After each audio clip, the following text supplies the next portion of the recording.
enough. So can anyone tell me what this year marks a significant anniversary to? Roughly 100 years, exactly. Significant. 100 years ago, something started. World War I. Yeah, there we go. World War I. A subject I find very interesting, especially being that it is coming up on a 100-year anniversary. So sometimes I think people may say, what is so significant about that war? Why is it so important? You know, World War II kind of gets all the credit in the movies, and definitely a very large conflict as well. So let's put it this way.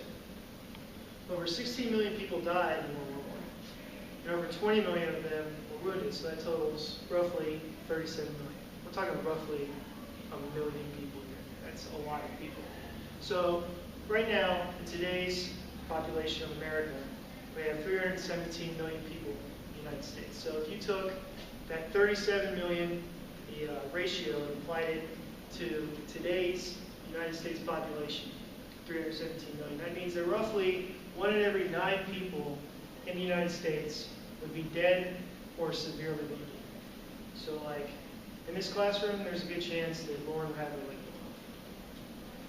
It's pretty significant. Think about how many people you know, how many people you run into every day, how many people you see at school. 1 in every 9 severely wounded. It had a very serious impact, especially in the European world. So that's why we still study it. It's how much of an impact it will. So World War I. What we're talking about today is we're going to be mostly talking about the beginning of the war, how it started, how such a great conflict that not only killed or wounded 37 million in that 4 to 5 year span, but then had a serious impact on the beginnings of World War II, which killed many, many million more because of the way it was resolved, this war was resolved. So what's the correlation between the age of imperialism and the outbreak of World War I? Can anyone tell me? Age of imperialism, we just finished covering that subject. Everyone should know. So we just talked about it yesterday. So the correlation would be that the entire European, Western world was dominating the rest of the world. They had lots of colonies in Africa, Middle East, Asia, all over. And so they were competing with each other. You had a lot of buildup of strength and buildup of arms in all of your major Western powers. Great Britain, France, Germany, the Austro-Hungarian Empire. All those big guys were just constantly getting bigger, pushing each other around, and eventually led to this war. So we'll talk about long-term causes today. Militarism. Like I was saying, they were building up their armies, building up their power across the land, across the globe. Militarism is your glorifying military power, keeping a large army, always ready to fight, always ready to go to war. And what you also have to realize at this time period with Europe was that they hadn't had a major war in Europe in a very long time. So a lot of your armies are really full of themselves, right? Great Britain, France, they've got these huge empires stretching all the way across the globe, and they really feel like they're the best. England says, we've got an empire, the sun never sets on it. France says, we've got colonies in the Middle East and Africa, we're awesome, we can defeat anybody. Germany's like, yeah, well, we're building a railroad from Berlin to Baghdad, we can defeat anybody. So everyone thinks they can defeat anybody, and they're just waiting for a chance to prove that. Well, if something happens that sets it off, it can mean really bad things. Nationalism. Like I was saying, everyone's getting, not just the empires themselves, but the people in them are getting very proud to be German, very proud to be English. This is kind of the first time this has happened in the last 50 to 100 years before World War I in 1914. So you're seeing a lot of competition, rivalry between all the European nations, and a lot of it over certain pieces of land. For example, as you see here, is France and Germany were arguing about this little sliver of land, the Alsace-Lorraine area between the two, and that was just all across mostly Europe, but then in the Middle East, Africa especially, borders, who controls where, who has their influence where. Imperialism, like we just talked about yesterday, as I mentioned, we were talking about how all these Europeans were competing for colonies. They're competing for places where they can get more resources in the Middle East. Oil had just become a big thing over there. And Britain was really interested in that in the Persian Gulf and in Persia. You had France down in Algeria. All these places, they're trying to get more resources they can't get at home far. And so all this rivalry is building up. Everyone's getting proud to be in their own nation. They're getting these huge armies, and we're starting to see a lot of arms, a lot of weapons coming about that are very new, never been tested in battle before. And lastly, one of the big things we'll talk about today is your alliance system. This is very important because at the turn of the 20th century, with all these imperial nations going around the world, they start making friends with each other. They start saying, hey, England saying, hey, France, we get into something, you got my back, right? France is saying, sure, I got your back. And they're talking to Russia like, hey, man, if something happens, you got my back too, right? So all these people are making friends, making alliances all over the place. Well, what ends up happening is that means that if one person gets in trouble, someone else is going to back him up. And then someone else is promised to back the other side up. And all of a sudden, everything collapses on each other. For example, by 1907, you had two major ones that had come about. The Triple Alliance and the Triple Entente. If you know anything about this subject, if you did your assigned reading like you were supposed to, you would know that the Triple Alliance turns into your superpowers. Your Triple Entente turns into your allied powers. So you see there's not a lot of changes there. The only real difference is that Italy goes from one side to the other. And the allied powers have a lot of smaller countries. Central powers have some pretty big ones. But the allied powers also have England, France, Russia, some of the very big imperial nations at that time. All right. So now we're going to break down and play a little game called the Game of Allegiance.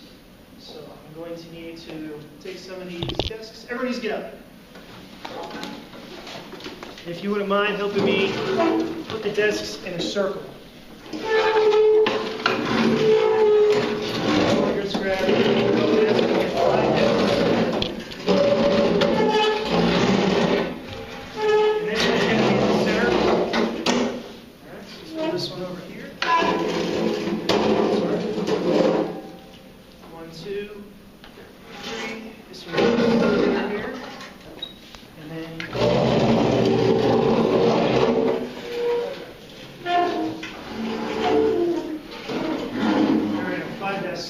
around and one in the center. So everyone grab a desk.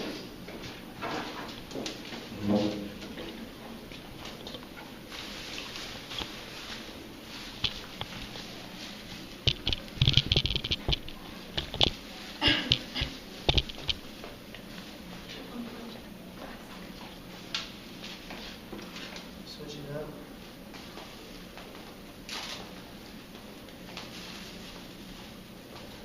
Why'd you move? Just forgot. I didn't want to sit next to you anyway. I wanted to sit next to you, but then I was like, well, my jacket's here and it's kind of comfy, so. Sorry. It's cool. It's cool. I mean, if you made an alliance with me, maybe we could figure something out. Well, you should sit there. What am I? You're perfect. Oh. Is purple good? All right. Probably pink. Red. That was it. Be the red army. I like them. I was trying to figure out a way to get tape up here, so I taped it to that plastic bag. But now I can't peel it off as easily as I thought it would. You can be orange. Right.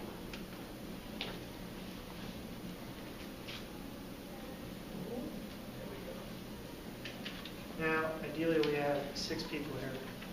So some of your cards might not make a whole lot of sense, but it should work. All right, so everyone look around, see where the colors are. Orange. Go ahead and look these over. Read through your 2 tasks that you have. Try to learn them pretty well. Give you a minute to read that.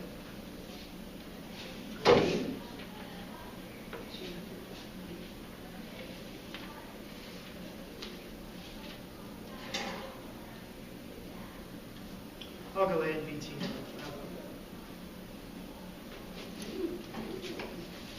Man, this is fantastic.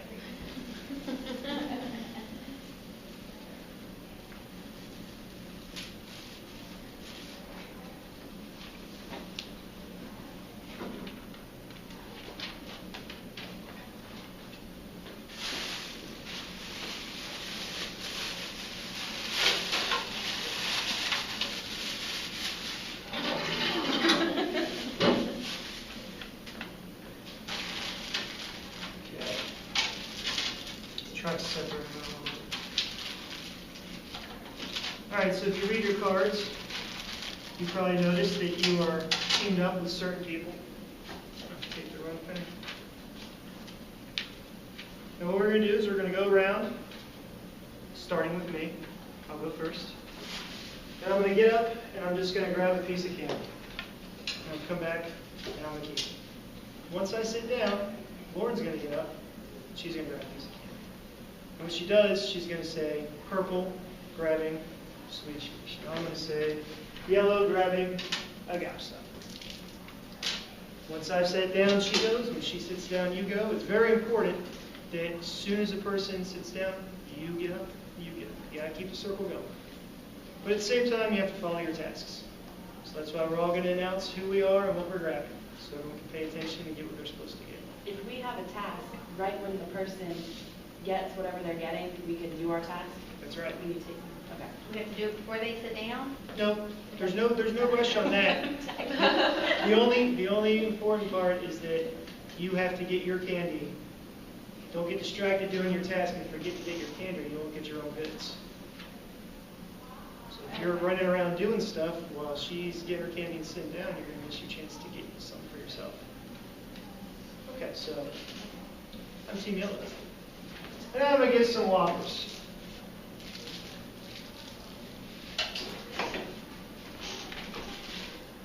What'd you grab? Oh, thank you. I'm team purple, and I took 2 things. Gave you one. I'm team orange, and I took a Gobstopper and a Whopper. And Oh. You gotta go. You got gobstoppers, right? yes. Oh, I need that. I'm team green. Well, she already gave them to her. Fish. 2 Swedish fish, huh? You take more than one? Oh, yeah. I'm blue and I'll take my piece of chocolate. I am allied with green? Team Red. Oh, wait. You don't get those. You're allied with me. That's my girl. Yeah, I'm sorry. Can I? Team Red. Team Red. Did you steal from Orange? Yes. We'll get some Swedish fish. Sweet. Oh wait, I'm supposed to take things. Sweet. Hey. Oh, wait, I have to get them back to him. Thank you very much. Oh, someone got a Swedish fish. Sweet.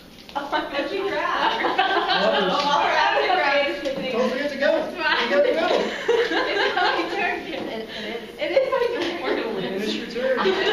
Oh, look at me. We're I have so many items. This is so awesome. I have all the cookies and cream. Nobody What are you taking? Whopper.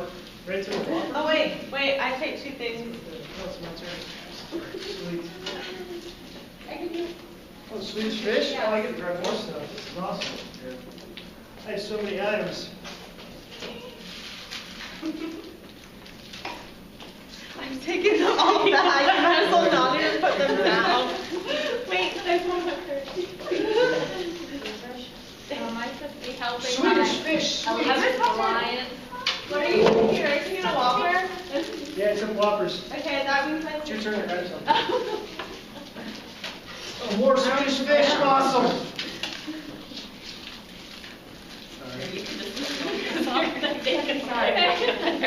Oh, This is a good ally. time to grab something. I'm like Swedish England. fish, it's your turn to grab something. Oh. Thanks. Why are you taking all my stuff? Swedish fish, awesome. Wait.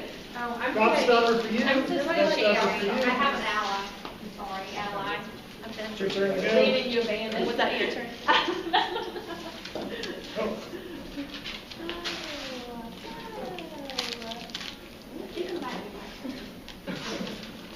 Also, you can take all of that. Because I have to take it, but then you're just going to take it from her. So you can Yeah. just take We know how this works. Don't you steal from Orange? I don't know. Guess it's your turn. I don't know about this. I'm taking a Whopper. Taking a Whopper. Yeah, I took one. I don't think so.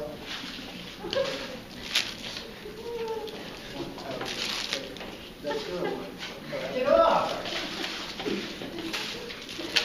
It's your turn to go. But you guys have lost all my Now territory. you steal all of his stuff, so you can just take his. Yeah, and I'm just taking it back to him. Are Yeah, I you really am. double feeling? No, I'm English. The heroes are American getting all this stuff. You can give it back to him. Okay. Well, that'll be the end. You can keep whatever booty you collected. She's supposed to steal from me and give to you. She's just like, just take it. Thank you, the thief. I'm Canada. Just whatever. Just have whatever. Then I have to give it back to you. Okay, that'll be the end of the game. This is fun. Okay. Okay, so, Lauren, Yes, sir. who are you allied with? I'm allied with you and Orange. Okay, what is one of your tasks? Read me your tasks. Trevor, when you take Whoppers, I take any 2 items. Keep one for me and give one to you. And when you steal from me, I get it back. And read me your tasks. If orange got a pack of Gobstoppers, I can take them. And if yellow got 4 or more items, I can take them and share them with green. But she's just going to take them. So how does that make you feel? Anytime you get something, she gets to steal it. I'm not real upset about that. But how do you feel about getting half of whatever I collect? Whenever Swedish fish is taken, I take 2 and give you 1. You like that, don't you? Yeah, I like that. You But I know? don't like just having to take stuff and give you half of my stuff. But when I take stuff, I'm giving you half of my stuff. I don't care. Whatever I can So it's get, okay then I want. it's okay for me to give you half of mine, but you won't give me half of yours? And how do you feel about getting your stuff stolen? Well, if I don't like it, then we're going to start a fight. Kind of nice that I'm helping steal stuff and giving you half of it, right? It is a little bit, but then I'd have to Even give though you you don't half. wanna See, give this me is why half? alliances are so tricky. They are. That is why they're so tricky. It is. So what we'll do now is kind of talk, fly that over here. Basically, 1914, this guy, Archduke Franz Ferdinand of Austria, he was assassinated. All right? May not seem like too big of a deal, just one guy, right? He was the heir to the Austro-Hungarian throne. Well, when that happened, 6 days later, Austria-Hungary says Serbia, where he was killed, like whom he was killed, Serbia, gives him an ultimatum. 5 days after that, the ultimatum wasn't met, so they declared war on Serbia. Well, since Russia is allied with Serbia, they say, well, guess what? We're going to war with you. And then since Germany is allied with Austria-Hungary, who is now in war with Russia because Russia declared war on them for going to war with Serbia, now Germany's at war. So after that, everyone else ends up declaring war. So Austria-Hungary declares war on Serbia. Russia declares war on Austria-Hungary. Germany declares war on Russia. Germany just decides they will declare war on France. So England declares war on Germany and Austria-Hungary. Everyone ends up at war all at once because of these alliance systems. So we just talked about here how you're getting stuff and you like that as long as I'm giving you half, but you don't like giving me half of your stuff. But we have a treaty, so you're okay with that. And you're okay with her stealing your stuff because you know that if she does, I'm going to get your back and I'm going to steal it back, right? Yeah. So how does this, can you think how this might apply to other aspects of life? So we already talked about how made you feel when someone stole your candy. Did it get confusing? Was anyone confused? Seemed like there was I missed all chaos? of my turns. Yeah. Well, ideally, I was going to walk around kind of saying, hey, you go, making you all go. So it gets pretty confusing. But you know that someone's helping you out, but at the same time, how are you keeping straight who your allies are, who you're supposed to be giving what to, while still remembering, like you said, you can remember to take your turn. So you're actually forgetting to get something for yourself because you're so busy trying to do what you said you do and try to back someone up. That's what happened in World War I. Everyone was so concentrated on making sure they held up their end of the pact, people they had alliances with. And before you know it, the whole world of Europe is at war with each other. And a lot of it played in, like I said, they were all kind of built up militaristically. They were ready to go to war, and they thought it was going to end quickly. It was part of it too. They didn't think it would be so drawn out. We'll get in tomorrow's lecture about trench warfare and how that happened. But the two main factors were that they really thought it'd be over quickly, and they said, hey, you know, they're going to war, we're going to war, we'll go to war. Because we have to, because we said we would. So how does that alliance system apply to the way we as the United States or other people will handle their foreign policies? Can you see any similarities between this alliance system and the game we just played, maybe other things that are going on? Maybe, how about anyone familiar with Israel? Who do we support, Israel or Palestine? Israel.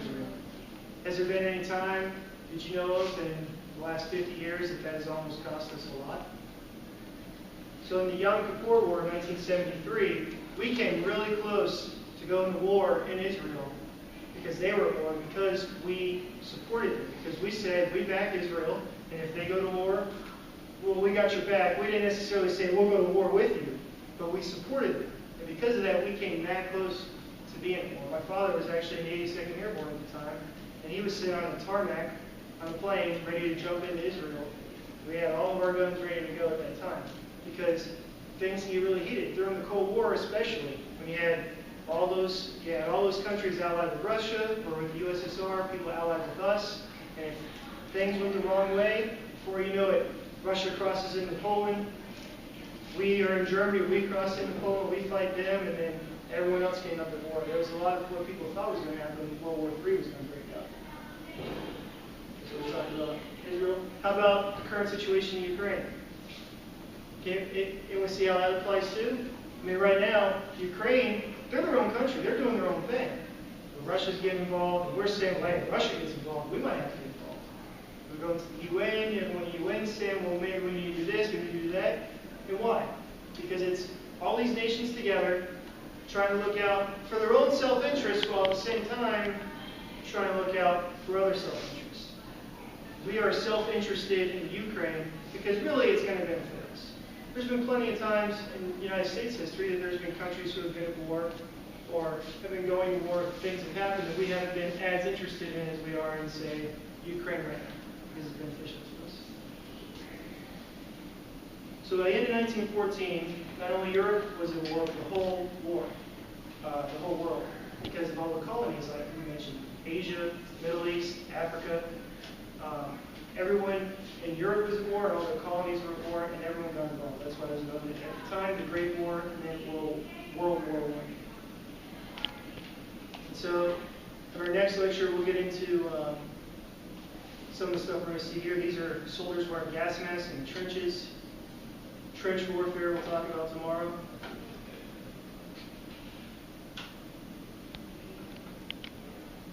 Just the fighting as they're charging into the trenches.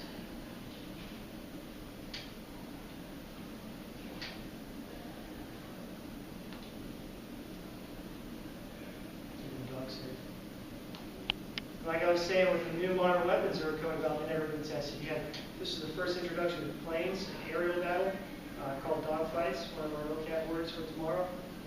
Trench warfare, we have machine guns. No one was prepared for that kind of damage that machine guns could cause, and how they got bedded down in the trenches because of it. Tanks came around towards the end. Tanks being one of the primary reasons that we didn't see trench warfare so strong in future wars. Flamethrowers, lots of technology that no one was really prepared for. So, this time, you're going to take out a sheet of paper, and you're going to choose one of these three items. You do a Venn diagram comparing the alliance system of World War I to what's going on currently in the world with Ukraine.